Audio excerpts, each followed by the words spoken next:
We would like to acknowledge that this podcast was recorded on the lands of the Wurundjeri and Boonwurrung people of the Kulin Nation. We value their cultures, identities, and continuing connection to country, waters, kin, and community. We pay our respects to their elders, past, present, and emerging. Oh, James. Yeah. James, listen, mate. Wow. Listen, this is important. Madonna dropped 14 F-bombs on The Late Show with David Letterman. The Sony PlayStation launched. The Ramones headlined The Big Day Out. Jack Nicholson used a golf club to attack a car. And Nelson Mandela was elected president of South Africa. The year was 1994. I'm Rich. I'm a pile of shoes. We watched Once Were Warriors. And North. And that's popcorn. And I'm just going to try to break you every single time. Yep, good. Their behavior's not good. Just stop you now, right there, because The Swapties. One lamb kebab. I've abandoned my child! Now, give me money. Tell me who sent you. Listen, mate, this is important. Now it's over. Oh, survivors.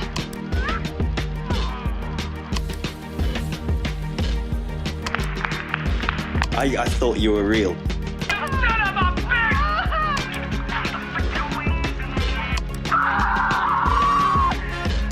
Ask me. That's popcorn.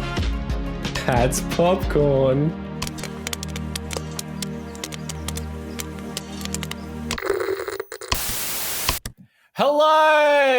Hello, welcome to That's Popcorn.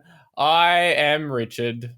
I'm still James. That's how we do it on That's Popcorn. That's how we start That's these things. how we do it. If you haven't watched this show before, or listened to it, or watched and listened, Or sniffed it. or sniffed it, if you haven't smelled us before, man, we've got that lockdown Now, vibe. I'll tell you what, now's not the day to start. It's not now. It's not now. I'll tell you what, No. it might be called That's Popcorn, but it definitely doesn't smell like popcorn in here. No. Smells like- I don't know where we're going with this. If you haven't listened to us before, this is a podcast where we talk about a good and a bad film from a particular year. And this year we have chosen 1994. I think fate chose it, really. Yes. Yeah, well, it actually did because we used random. Yeah, we used a randomized number generator, Mm. and 1994 was the number that got spat out. Yes. Before we get into it, we're going to start with Once Were Warriors. And We are. We're going to watch the trailer for that right now. I'm Jugs McKenzie. Boy, did that trailer smell good, James.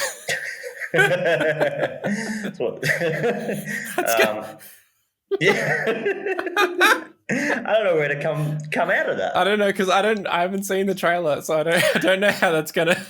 That's it. Play. It could just be that the end of the trailer is just a big pile of shoes, Yeah, that's right.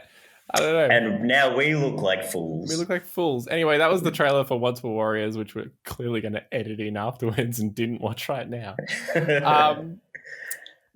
James, before we get into Yes. what we thought of the film, shall I give us a bit of a rundown? Tell me what it's about, just in case I'm pretending that I watched it and didn't actually watch it, and I'm just gonna quickly just like piece together something based on what you said. Great. This is exactly what we want for this podcast. Slightly Hey, informed. it's worked for every other episode. You haven't picked it up yet. That's right. I'm just so oblivious. Once Were Warriors is a film set in New Zealand and follows a Maori family of 5 of them? No. 3, 6. 4, 5 plus the parents.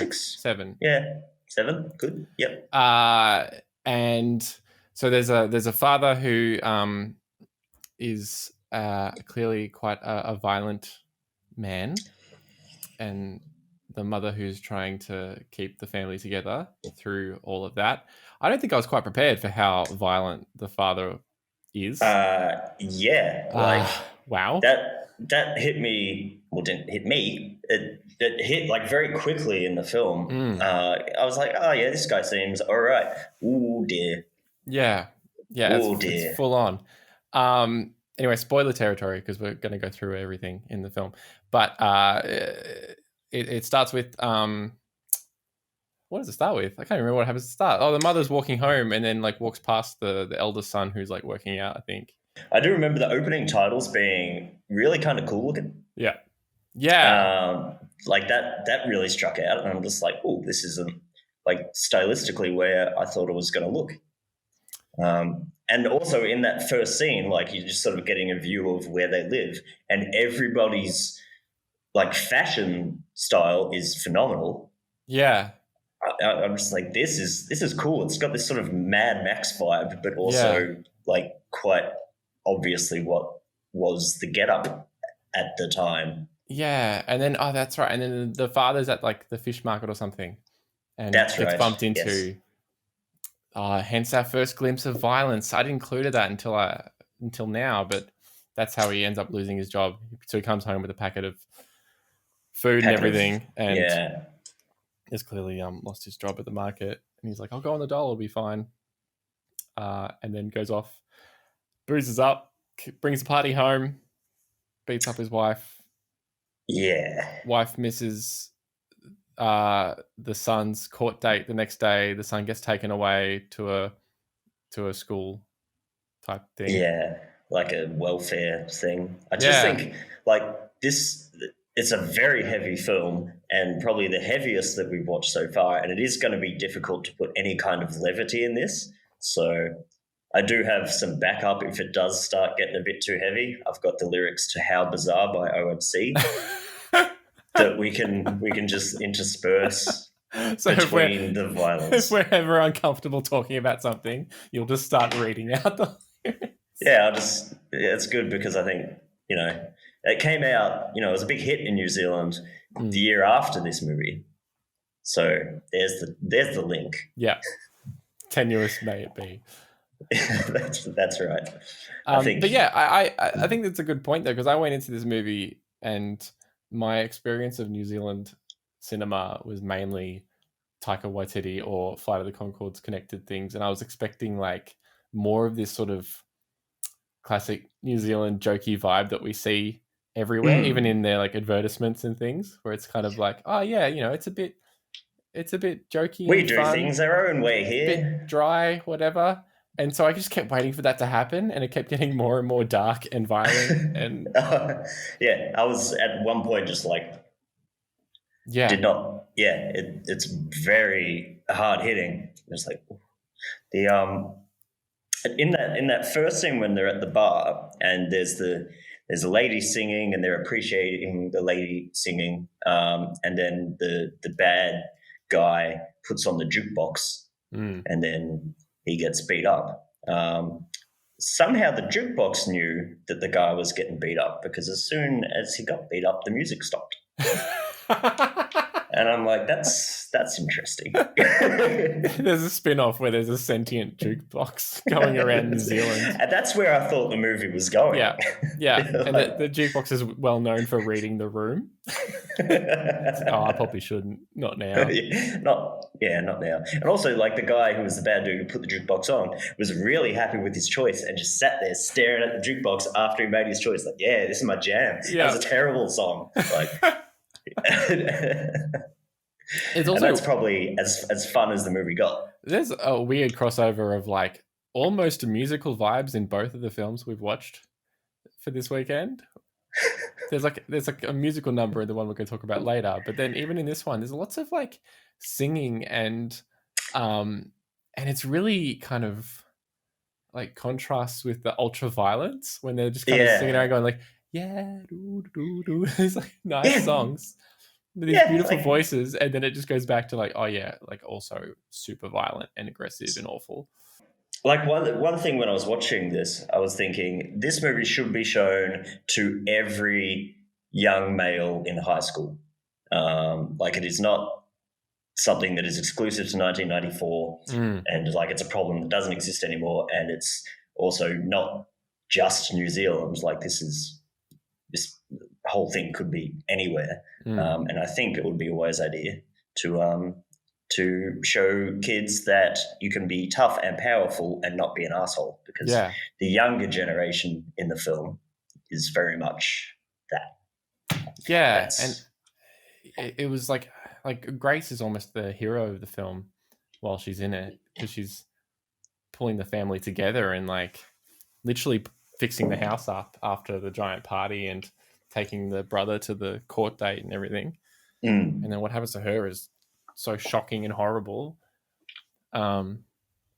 which I think is why every film that Cliff Curtis is in now, he's like the nicest guy. That's it. Apparently, I feel like I was reading that this has haunted him Yeah. his entire life, and rightly so. yeah. Well, I was looking up, like, the girl that played Grace was 16 at the time of filming, and I'm kind of like, even just filming that scene feels like a horrible thing to have to go through. So I don't know. But anyway, Cliff Curtis. What else is he in? He's in Doctor Sleep. Is the last thing I remember him being in. Then it was him. He's in, I think, one of the Die Hard sequels after proper Die Hard. Yep. And Fear the Walking Dead. He's Yes. in. We should also He was in mention- Hobbs and Shaw. Was he really? I haven't seen Hobbs and Shaw. He played The Rock's brother, which is a good... Of course. Pebble. Pebble was his character's name. Wait, so is Rock his first name? I thought his first name was The. Yeah, it is. Yeah. So, yeah, his name is The Rock, and his brother is Pebble Rock. Pebble Rock. Yeah, that makes sense. Would have been more in place in Flintstones if we had watched that film. Also, is it Tamura Morrison? Yes. He is Boba Fett. Boba Fett? Yes. Boba Fett? / Jango Fett. I've heard that. That's from the Star Wars films. Star Wars, yes. Star Wars, yes. I know when he was in this film, he was known for playing like a nice guy in like the New Zealand equivalent of Neighbours. And so this would have been quite shocking. Be like if, all of a sudden Harold decided to get gritty and he had... You've never seen Alf like this. Oh, man. But yeah, and then apparently like it took him pretty much until the day before filming to sort of get into character. Yeah. And be like, okay, I have to be a big, tough, violent asshole. And boy, does it get into that character. Whoa, he nails it. Whoa, Jinx. That's popcorn pear. Classic. That's the sound that we make. Yep, we get an extra $10 every time we That's do. right. If you've got one of the bingo cards that we sent out to audience members, you can tick that. That. We jinxed. I'm still waiting for drawings of that beard that Christian Bale had. Yeah, we haven't got any of those submissions. That is popcorn@gmail.com. Shoot them through. I've noticed that there's a scene later on. I forgot his name. The son that's sent away. Is it Boogie? Yeah, Boogie. Boogie. He's sent away to like is it not a reform school? What's it called? It's kind of like a reform school though. But it's like a boarding school thing. And usually when you watch films like this, when the kid's getting sent away, it's like the worst thing to happen to them. Like they're going to a bad place. But this one's like legitimate, like it's like Maori run and really well supportive and like actually turns him into a good person. Yeah. And there's a scene of them practicing the haka, and I've never seen anyone practice the haka before. Like it's never something that's kind of crossed my mind as something that happens. I've thought about like there must be times when people join football teams and have to learn the footy song. Like that's the sort of thing that I think about. It's like you never think about that being a thing that happens, but like they must practice it. Yeah, I was at a Bucks party in Glasgow with a bunch of New Zealanders, and they did a haka at a Scottish pub, and that was one of the most bizarre things I've ever seen in my life. Especially when like one of them was wearing a veil. Why? Because Bucks party, lads. Oh no. But there's that scene where he's doing it by himself in the room, whatever it is, A gymnasium room, and it's a very powerful scene of like a young kid just doing the haka by himself in this room as it like slowly zooms in, and he's got like he just appears like larger than like it's as if he's getting bigger because it's zooming in. That's how it works. But it's like you can kind of feel as he's doing it, he's kind of growing as a man. It's really powerful. I thought like the other brother that joined the gang, the most awesomely dressed gang that I've ever seen, by the way. Like, man, these guys look tough. They're like straight after this, they're off to the Mad Max shoot. Like that's how they dressed. Yeah. I thought there was going to be more of that story. Like that's sort of where I thought it was going. The film was going, not knowing what to expect from this film. I'm just like, okay, I think I know where it's going, but it doesn't sort of go down that path. Apparently there is a sequel to this film. Yep. That does go down that path. Yeah. Can we talk about the sequel? I haven't seen it, but I've read about it and read about what happens. I suppose we can talk about it. Well, it starts with spoiler alert, it starts with that character dying.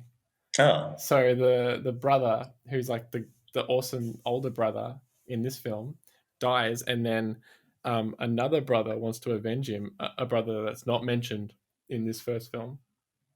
Called Sonny wants to avenge him with violence, and it's this sort of, it's meant to be like a redemption story of Jake, who's talking Sonny out of the violence. And I don't know how I feel about that, because I feel like he doesn't deserve a redemption. That's it. One thing I liked about this film is there was no redemption for him. Like there is like a slight arc where you're like, is he actually becoming a better person? Has he realized what he's done and what effects that has had? And he's going to change, but it doesn't really. I'm just like, well, that's probably the most realistic outcome, like that you're going to get, and it's not some happy fairy tale. It's like, oh, I'll stop drinking, and it's like, oh, good, happy family. Doesn't go down that path, and I'm very happy for it. But yeah, you're right. I don't think he deserves a redemption movie. And I think, I mean, I don't know how much redemption he gets in that film without seeing it. Probably, if this was a better podcast, I would have seen it. But I think, because I think the main woman from the first film, whose name I'm just gonna Rena. Oh, her character name. Either way, Rena Owen as Beth. Beth. I think she has a new partner in the second film, so hopefully it's not like he gets to redeem himself and then come straight back into his family or something. Yeah, it's more just like idea. He makes something out of his useless existence. But because the first film ends right with this really kind of powerful shot for Beth of like, she's like, you know what, I don't need this in my life anymore. Our strength doesn't come from violence; it comes from like, within or whatever, and just leaves essentially. And is essentially saying to Jake that like he's not going to control her life anymore, and he responds with the only way he knows how, and it's like violence. Well, it's not violence; it's like shouting, but it's like a violent shout.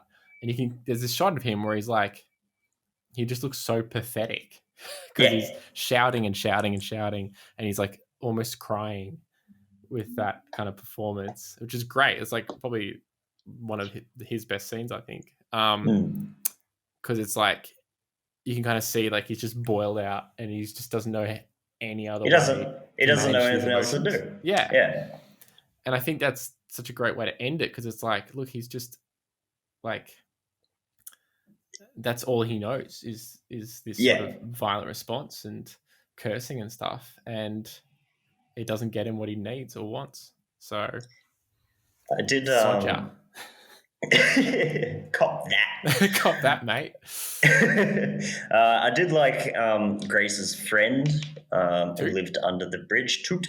Thought he was a good character. I'm not sure exactly what the purpose of his character was in the film, but I think he seemed like a good person again. It's sort of showing that the younger generation is stronger than this older generation of people that just get drunk and beat up. But even he had a very sad story because he's like underage and living in a car under a bridge. Yeah, And- can't read and sniffs glue. Not great. Yeah, but then gets adopted into the family, which is nice. Yeah. Did you look up? So he's played by someone called Shannon Williams. Did you look up his IMDb page by any chance? I did not. So he's got two credits. One is Once Were Warriors. The second is Josephina in Sex and the City. And so I tried to find more information about this, and it might be the case that it is actually him, but I don't think it is, because there's like a thread from the old days of IMDb message boards where someone's like, I think this is an error. And like you've attributed the wrong Shannon Williams. And then someone says, no, they often do cameos, and someone must have watched Once Were Warriors and got them in and then made them up and gave them fake breasts and everything and then did a voiceover for this like less than 30-second scene. And they're like, see, he's quite skinny, so it could be him. And I'm like, I know people change and grow up and, you know, they can transition or something, but I don't know if like that's a the weird likely move. scenario. I think it's more likely there's two people called Shannon Williams and they've both got the same It's IMDb an page. uncommon name. It's just, it was Shannon. maddening reading this thread. Because not only that, the person who first posted it saying, I think this is an error, replied saying, oh yeah, that makes sense. What? Oh, it's wild to me. Anyway. Also, when I was looking up people that were in this film, the actress who played Grace, Yes. I'm going to butcher her name. It's Mama Angaroa. Mama Angaroa Kerbel. That's better than I would have done. Yeah. Now lives in Cairns and is a real estate agent. So That's good. that's fun. Yeah, I like that. And the guy who plays the other friend that isn't Cliff Curtis, the one with like the goatee, Yes. apparently plays the main villain in the almost- second film, but is a different He character. plays the main villain. Wow, Yeah. that's weird. Is that Pete Smith? Yes, it is. I'm guessing not No. Pete Smith from Sale of the Century. I mean, they could have made him up and done a voiceover. They could have. I mean, that makes sense. Again, Pete Smith, fairly unusual name. Be quite odd to have two Yeah, it's crazy. celebrities named Pete Smith. Yeah, what are the chances? Just quickly, I think it's important to note that in How Bizarre by OMC, it's about them going for a drive and finding a town that used to be a circus. And the circus has left town, but there's still a whole bunch of stuff there. And then at one point he says, elephants and acrobats, lions, snakes, monkey. Pele speaks righteous. Sister Xena says funky.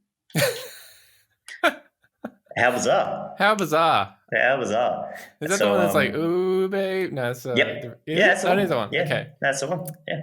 good. I didn't want to sing too much in case we got like copyrighted. Yeah. Which is definitely a thing that happens. Was there anything more you wanted to talk about with Once Were Warriors? No, I don't think so. I think we managed to navigate through that There is very a scene- heavy film Yeah, without making this just very heavy. And very heavy film. There's a sick guitarist at the start of the Yes. film who's just like, and then his mate's like, "Come on, man, play something we all know." That's it. No Bang, one likes bang, it. No one likes being the little wanker. Just all right. Here's my favorite Nightwish song. Yep. I also like Yeah. that Rena Owens' character opened a beer with a spatula at one stage. That was a Oh, I didn't highlight notice for that. me. That's rad. I'm like, wow. I do like that at the pubs there, and look, this film is very much about the dangers of alcohol and how quickly it changes. They can only change your sell mood. long necks. They only sell long necks, and then they just come to the table. It's like, yeah, here's the next round, and it's just like a box, like a crate, wooden crate with Yeah. 12 long necks. Like, all right, boys, you. All right, boys, down the Royal. Yeah, The and Royal Arcade also Awards. that that pub was like going off for what is effectively karaoke night. And I would love very much for when pubs in Melbourne to open again. Forget having bands and live entertainment, just karaoke all the time. Yeah. Just anyone can come up. Yeah. Did you notice in the party scene there's like an old woman in the background at one stage? Oh, that sounds a bit... Like, was it really, or is that like a bit of a Haunting of Bly Manor situation? Yeah, that's right. Oh my God. Because I didn't see it. Maybe on my rewatch. Well, like, it's funny because it seems like it's all the kind of 30, 40-year-old people that are all hanging out and they're all coming back to party. And then just as one of the characters is going out the door, there's like an older woman there and in a kind of blue cardigan. And I'm like, I'm sure it's a family friend or something, but it seems like so out of place with all this like drunken debauchery everywhere. Yeah, I did notice that there is that one dude that gets kicked out of the party and then later gets kicked out of the pub. And it was like, he must be real bad. Was it the same guy? It was the same guy.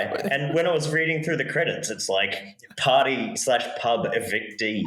Like, I'm just like, what did he do? Like, there's some deplorable acts in this. And then this one guy's getting kicked out of everything. And he's the only guy he's the only guy who knew how to take a roll, like take a fall. I like that he was just kind of like miming having a big penis, right? Was that? Yeah, that was the thing. For what felt like half the film. It just went for ages, as if like they were like waiting for the cue and they just missed it or something. You just go.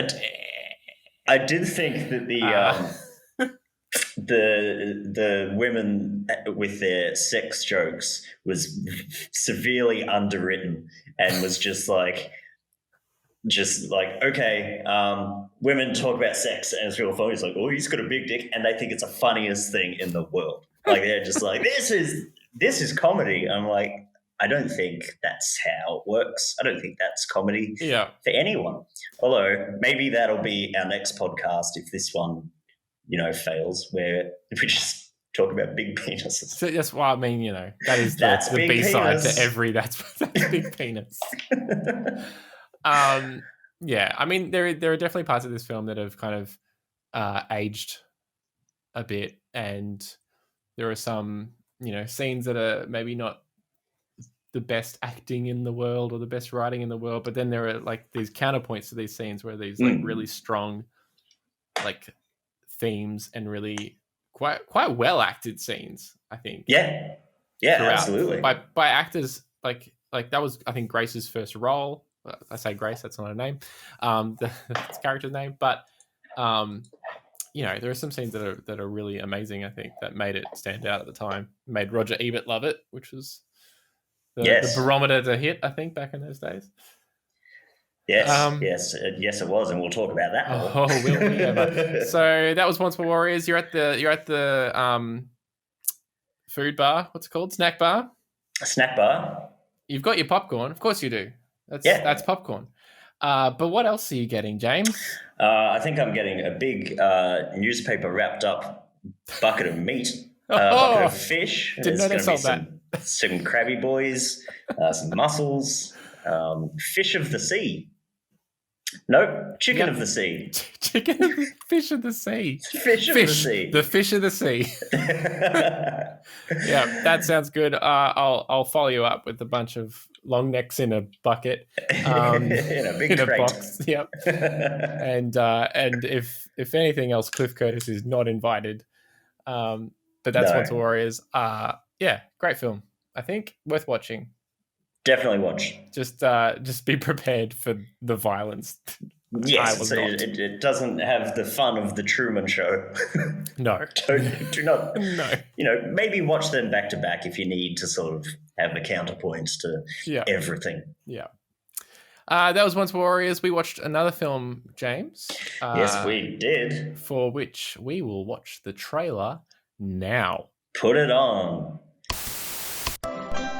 The one thing that we cannot control in this life is who our parents are.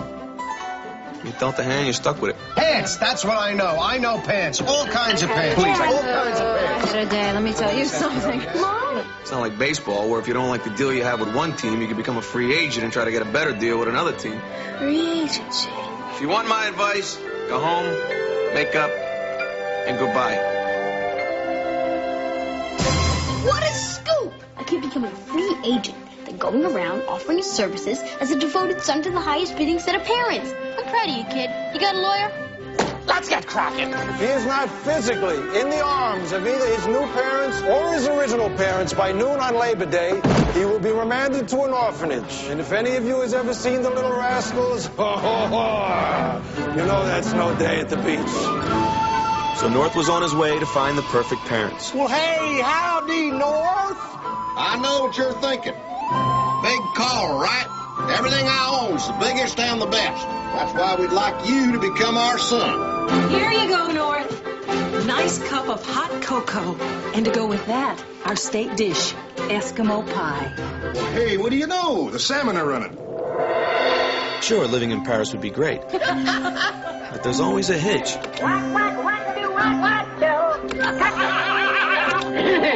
Meanwhile, things were heating up at home. Just because you were born 25 years before me doesn't make you smart. It doesn't make you right. It just makes you old. Aren't I naughty? It just makes you smell worse in the morning. You realize North will never pull this off. He's North. He can do anything. His folks are gonna fight it. Of course they are. They're not going to take this lying down.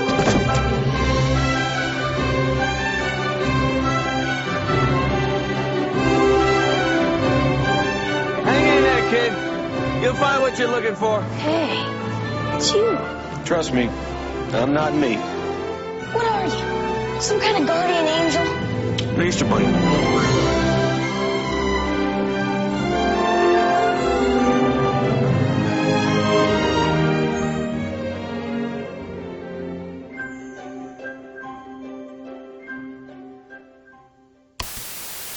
So that was the trailer for North, 1994's North, starring 19 Naughty North. Elijah Wood and everyone. Every actor that you've ever heard. all of them. Yep. Do you want to run us through what North is about? I will tell Good you what luck. it's about. I will tell you it well. So North is played by Elijah Wood, who is he's like an A student, top athlete, like top-notch kid. All the other parents think he's the bee's knees, but his parents don't give him the appropriate amount of applause. I guess he feels like he's ignored by his folks.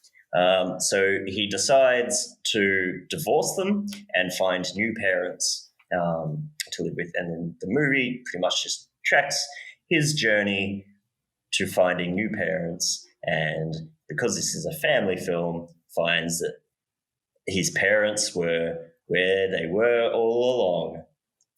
Yep. Or something to that effect. Yeah. Thus making the entire film pointless. Now, okay,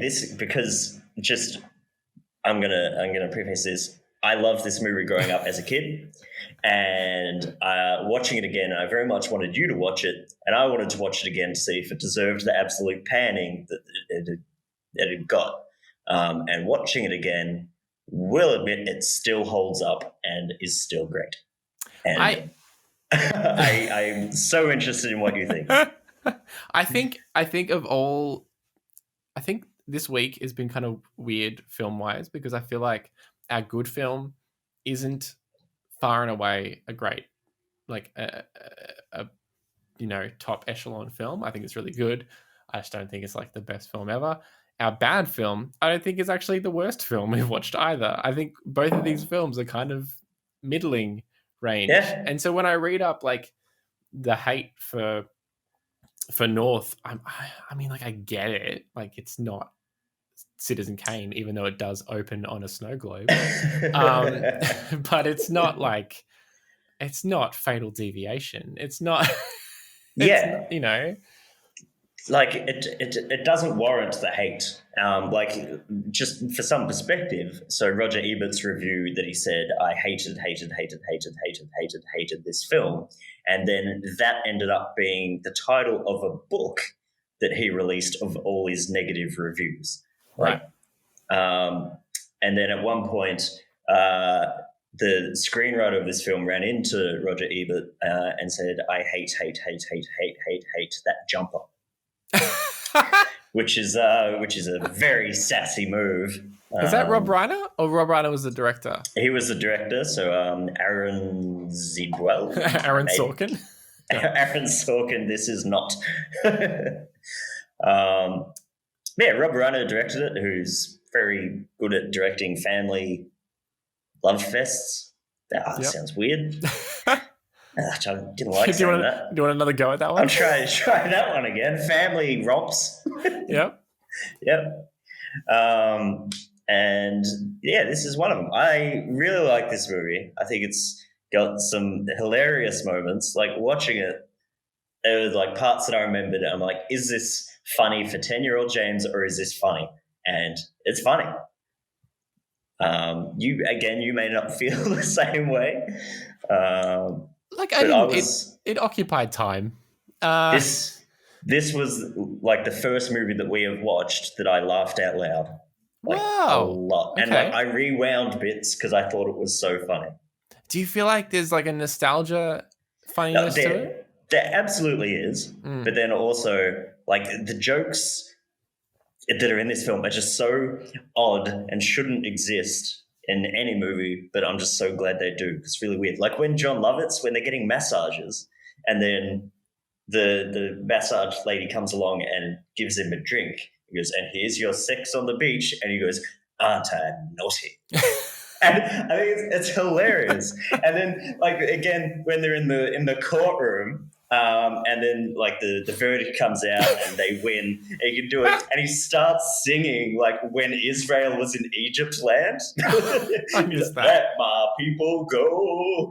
And it's so hilarious. And then the judge throws a gavel at him. The judge throwing the gavel is my favorite part of the film, I think. It's perfectly done by Alan Arkin. I did like Bruce Willis's line when he first meets North.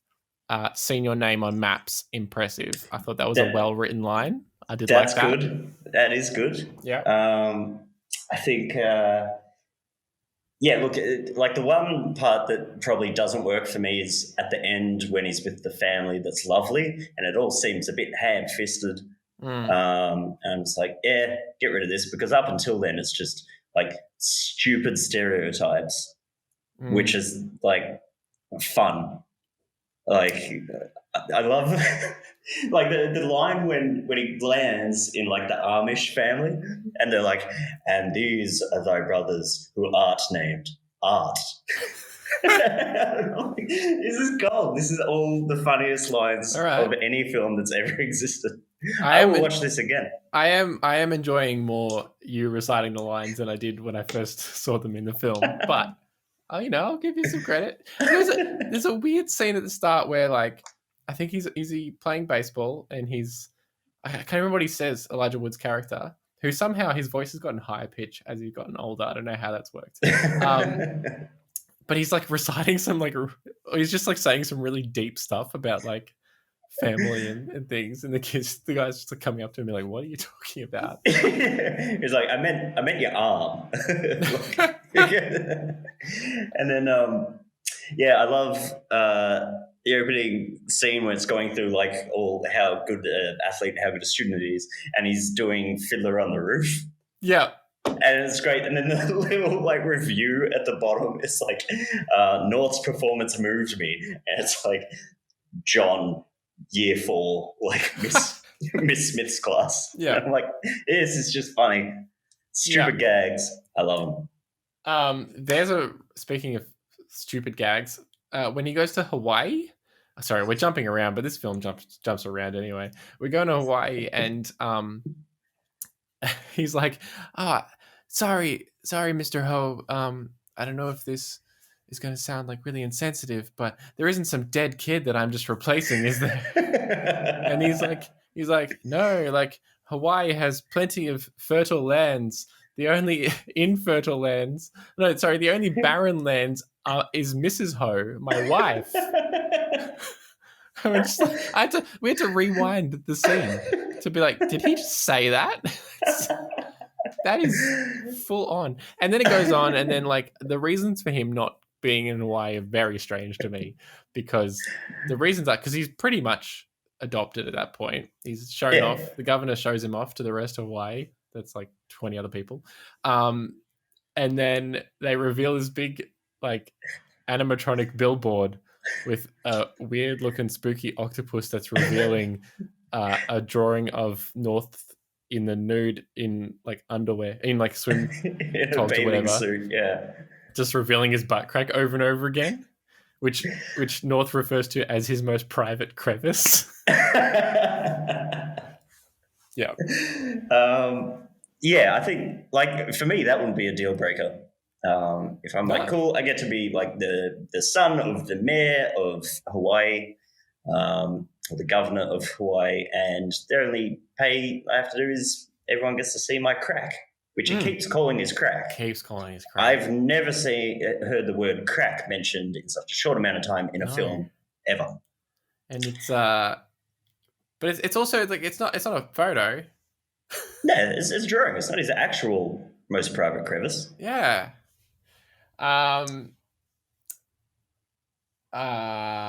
So his dad is Jason Alexander, and his mum is Julia Louis Dreyfus. Yep. Is it really Louis Dreyfus? Yeah. Is she any relation to Richard Dreyfus? I don't know. Cousin? Dreyfus? Is that the guy from Jaws? Yes.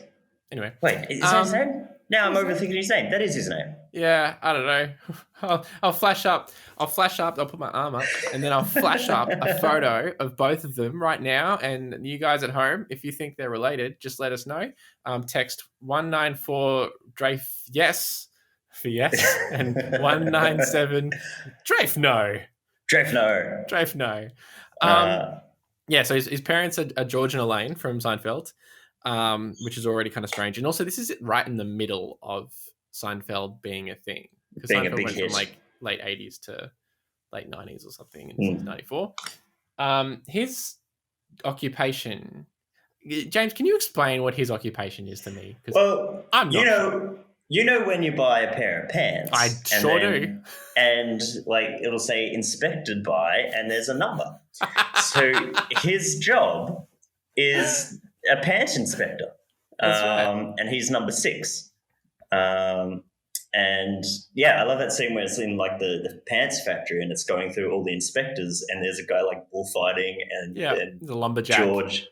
Yeah, and then George is like ballroom dancing. Yeah, next to a rabbi or something. Don't know what exercise the rabbi's doing, but anyway. Rabbis need pants and they need them inspected. So, That's right. I think it's great. It is a shame that you don't really get to see what his mum does, because when she's ranting about her job, it sounds very interesting at the start. Oh, what does she say? Oh, it's just when they're at the dinner table just talking over each other, and North has a panic attack. Yeah.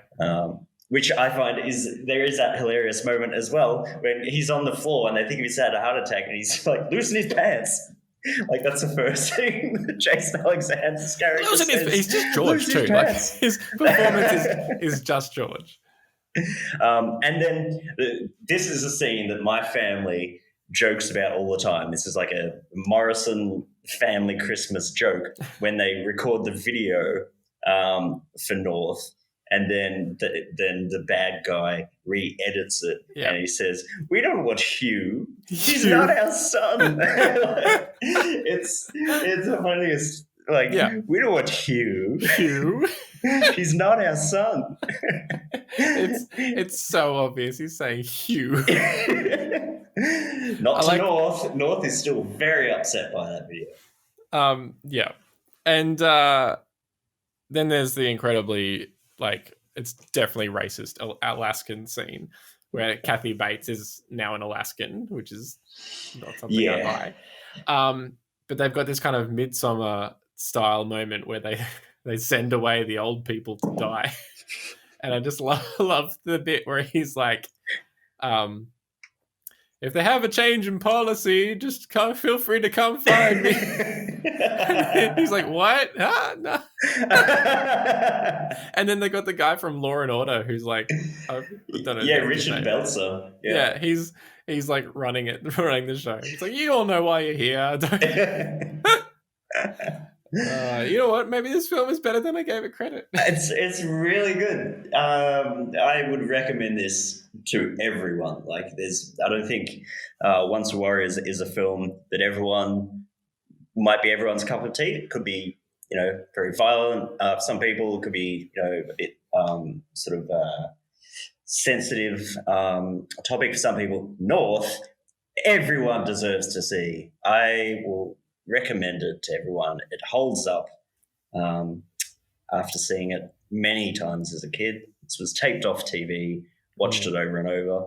Like, I can still remember lines, and I'm glad I got to watch it again because I will continue to reference this movie in my day-to-day. The only caveat I think I would put over that is if you do show it to a kid, just to remind them not to get into cars with like middle-aged men like Bruce Willis, because North does that several times. He puts a lot of faith in Bruce Willis. Yeah. Just a random dude that he's never met before when he's a Federal Express driver, or he's Johnny Fingers, the nightclub comedian. The NASA comedian, the National Association of Smoke Alarm Enthusiasts or something. Yeah. So, but yeah, Bruce Willis in comedy roles is always a weird thing to me. He loves it. You can tell that Bruce Willis really wants to be a comedy actor. Yeah, and he's like, I hate that I've been typecast as this action guy. I just want to do comedy. There's this bit online about that and about all these weird interviews with Bruce Willis where he just doesn't get the joke, or he thinks the wrong thing is funny. And he keeps pushing it. It's like interviews, that he's done with other actors and stuff. And the other actor's like, okay, all right, Bruce. He's always like referring to different things that are just not funny. I was like, have you seen this random movie that flopped? Or there is that song, like his big song, which I cannot remember the name of. In this? No, just in life. Oh, as Bruno. If by this you mean life, then yes. In this life? In this life, yes. Yeah. He's a mean harmonica player, isn't he? He is. And also a nice The Lips, they call him. Bruce Willis, the Lips. Bruce Willips. Bruce Willips. Willips or won't whips? No, that didn't work. Pretty hard to say. I was reading the parents' guide on IMDb to this movie, and I found it quite interesting that there was a big mention about Reba McEntire's breasts. I forgot she's in the film. Guide. Yeah. She has a singing section, doesn't she? She does. It's a whole musical with like the people dancing on the table, and then North is going to marry Mary Lou or whatever her name is. It's weird because it almost sets the tone that it's going to be a musical film, and it's like, okay, when he goes to each of these areas, there's going to be a song and dance, which is going to like be the thing. This is the only one. It's like a really big musical scene. That's the only one in the film. Yeah, very bizarre. It's very odd. Expecting Bruce Willis to come out with the Bruce Willips harmonica scene, but it didn't happen. I love when he gives the bum a coin, the coin that's got a hole in it, and you just hear him in the background going, "Hey, it's got a hole in it." I missed that. Completely missed that. It's great. There's just so many good moments. Yeah. He gets shot and there's borscht all over his hat. Yeah. I had a hat with E on it, and for a second I thought it was an E for Elijah. I realized maybe the film's not that meta. No, it's his brother's hat. East. Yep. Good. Yep, there we go. Good. There we go. We got there.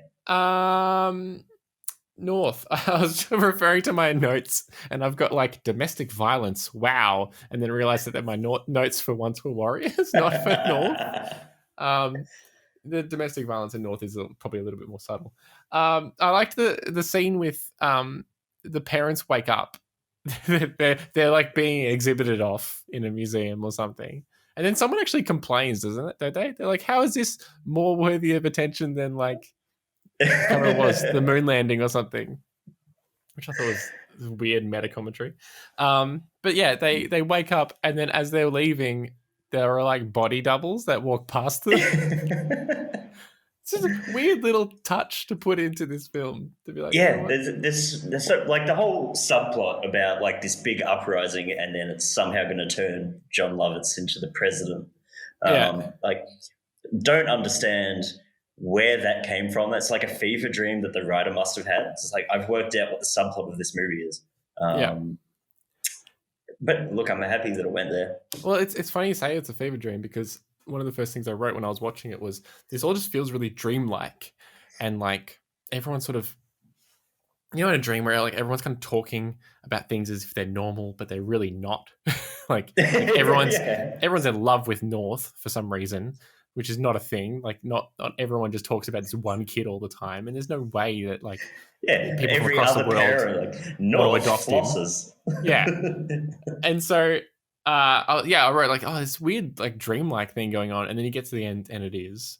I mean, it isn't, whatever, but it pretty much is.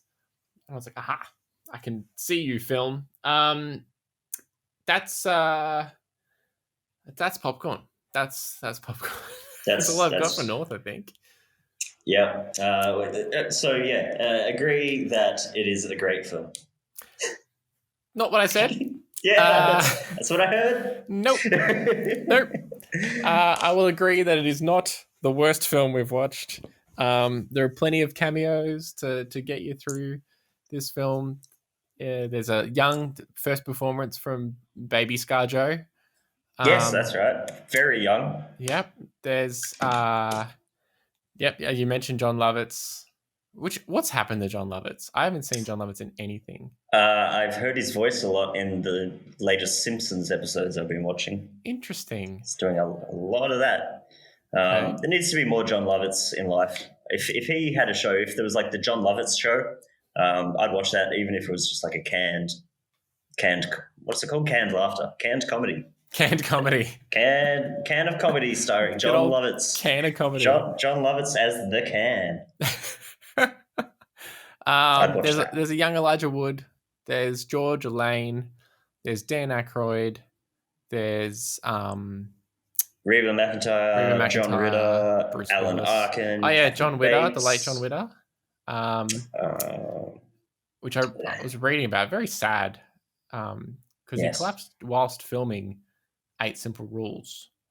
Yes. And then passed away shortly after. And so they had to go back and like film. Yeah, and like the episode that they shot was very much real. Yeah.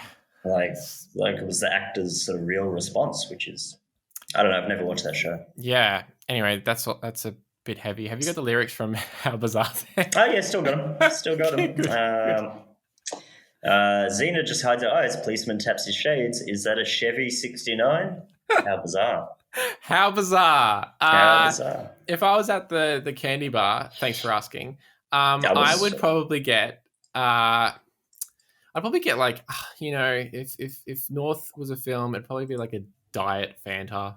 You know, it's not really what I want, but it's still like it's curb some sort of thing.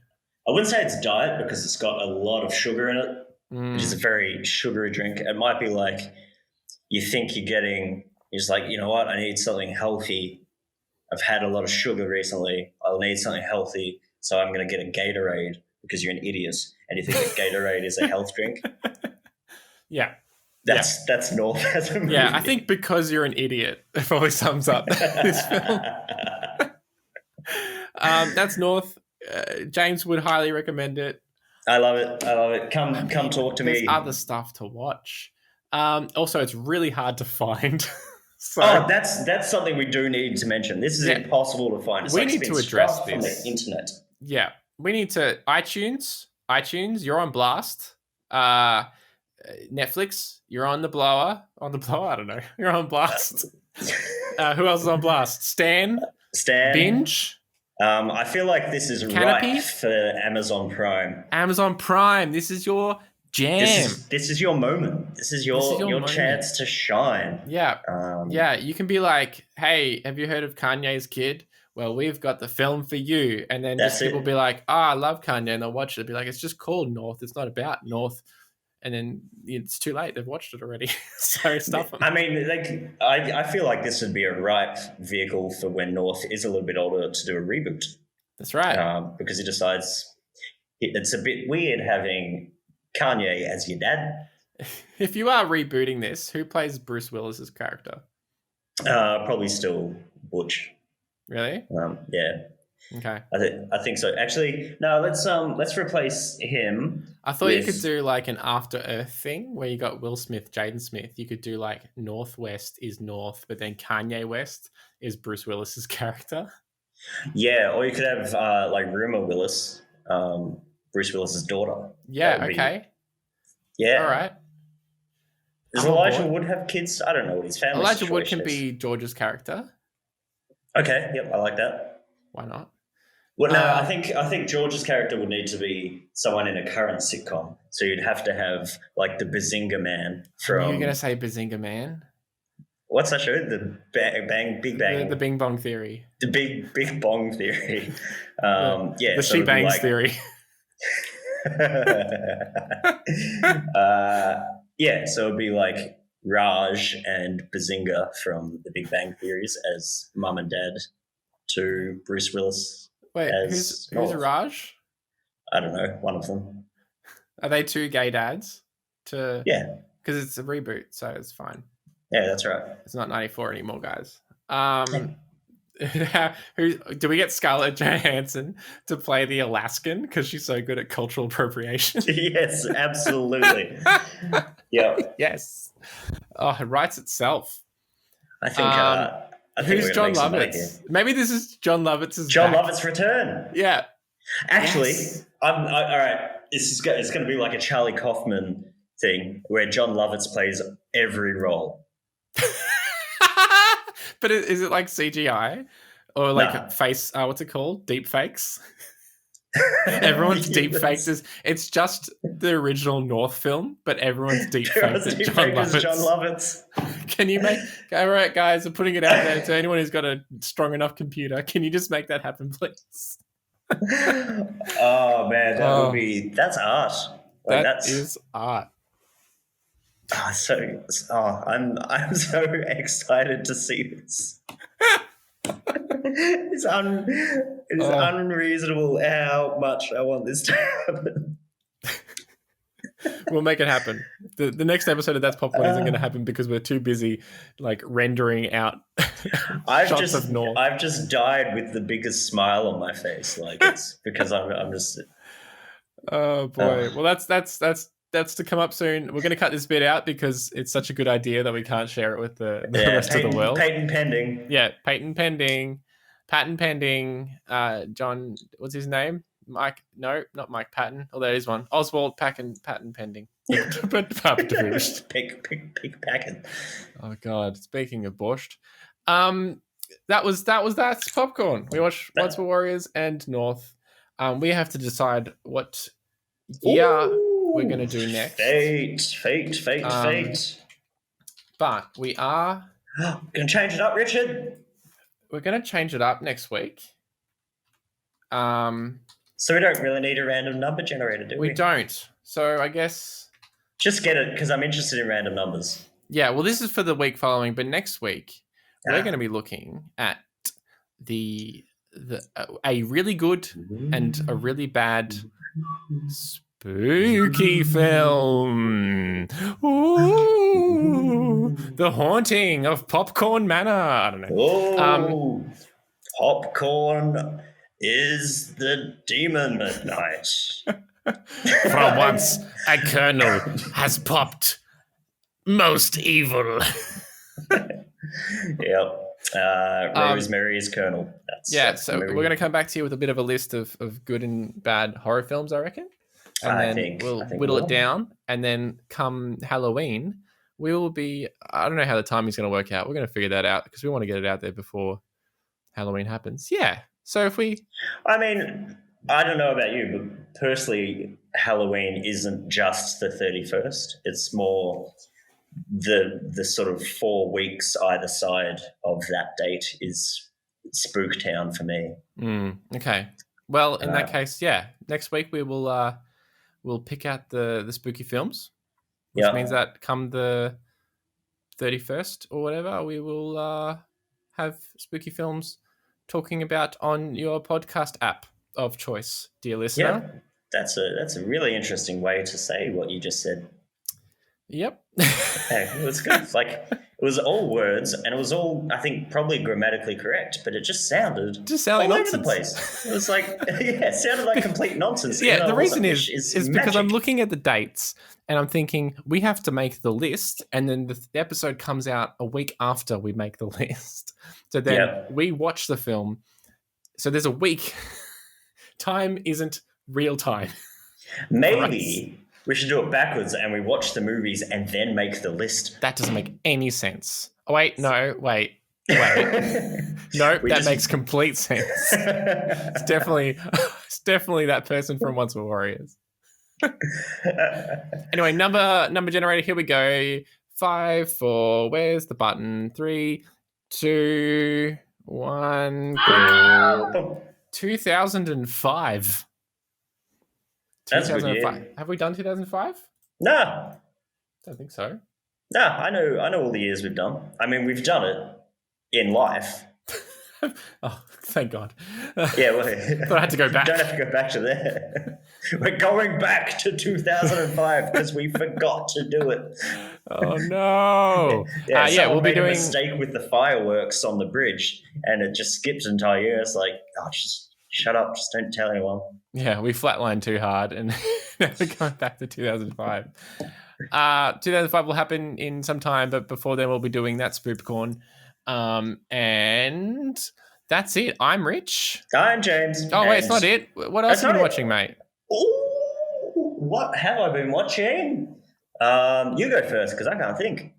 I've been watching The Haunting of Bly Manor, which is the spiritual sequel to The Haunting of Hill House. Yes. Yes, I got it right. That's like the first time in my life I got it right. Yeah. Rather than be like, the haunting of the house on the hill. The hills are being alive with hauntedness. So The Haunting of Bly Manor is a spiritual sequel to Mike Flanagan thing. So you know there's going to be some spoops. My hidden spoops. Favorite part of the show so far is one, Greg Sestero, who plays Mark from The Room, is in the first episode very shortly. His character name is Fiance. Both. He plays a very short person for a long time. No, he's in quite briefly. And it's like his character name is Fiance, so you know he's not an integral character. But I just heard his voice. I saw him and I'm like, that guy looks familiar. Then I heard his voice and I'm like, that's just straight up Greg Sestero. And then 2, just in the episode I just watched, and I think maybe a little bit in an earlier one, is Matthew, I think, Holman, who is Garth Marenghi from Garth Marenghi's Dark Place. What? Best cameos. So happy. Love it. Also, there's heaps of like background spoops. So it's like playing Where's Wally. But is there more than in House of Haunted Hill? That's not what it's called. I feel like there is, but it might just be because I know to look for them. Yeah, Whereas okay. In the first one, you watched it all, and then there was an article. It's like, did you see all these spoopy things? And you're like, oh, no, I didn't. Oh, thanks, pedestrian. So, like, I think there is. I feel like there's more spoopy stuff in the background, which is fun. Yeah, I'll give it a watch. That's something to give a watch. Yeah. In terms of what I've been watching, not a lot this week. Oh, no, wrong. That's a lie. I discovered a show called Shetland, which in classic British form is a bunch of murders that happen in a place, and the name of the show is The Place. Like Broadchurch. Like Broadchurch. And Midsummer? Yep. The Bill. The Bill, it's in Billtown. Doctor Who. Yep, is in Whotown. Yep. The Office, murders that happen in an office. Yep, that's true. Yep. I think we said them all. American Idol. Yep, that's it. Yep. Britain's Got Talent. Britain's Got Talons. I think you find is what it's called. Yeah, well, that's spoiler alert. Oh, sorry. Is Shetland good? Shetland is good. Makes me, except when I was in Scotland, it was wintertime, and so I didn't see any sun. And this is obviously in summertime, and they're complaining about how it never gets dark. So it's not really the Scotland that I know, but it still looks cold, and I feel soggy. Because I do love a good crime, who done it type thing. That's good, and like the detective is, he doesn't have his own demons, but he's good. Is he surly? They're always quite surly. Oh, yeah. Good surliness. But good like two-parter mysteries. So it's like, nice. Here's the first one, here's the second one. Good, nice, easy watch. Highly recommend. Not to belabor the recommendation section of the show, but building off of that, we did just smash through 2 seasons because it's only like 7 episodes in total of Criminal, the UK version, which is the criminal not investigations. What do you call it? The interviews. In the interview room. That was quite good. Quick watch. Good. Yes. Quite good. Worth watching. I've also discovered that there is new episodes of 8 out of 10 Cats Does Countdown, which is another British murder mystery. Yeah. Well, it's not really. We know that 8 of them did it. And there were 10 in totals. We just need to know which 2 to set free. Well, let's hope we get it right. James, thanks for coming to the show. Thanks for having me, Richard. This is how we always end it. You've been listening / watching to That's Popcorn, That's Popcorn production. Like, comment, and that's it. Just like and comment. Don't subscribe, no point. Do not subscribe. Subscribe to the dictionary. When you get a different dictionary every month. Get the updated dictionary. Sometimes they change the words up. It's fun. Yeah. All of a sudden, there's different words that mean different things. Yeah, and you don't want to be caught out. Talking to your friend one day and you're like, I ate a banana the other day. And they're like, oh, well, funny joke, mate, because just a week ago we changed the word banana to asshole. Yeah, that's it. I got really caught saying the word spoof. Okay, that's Popcorn. Like, comment, subscribe. You're allowed to now. Go on iTunes, go on Spotify, follow us, and we love you. Yeah, and keep on spoofing. All right, bye.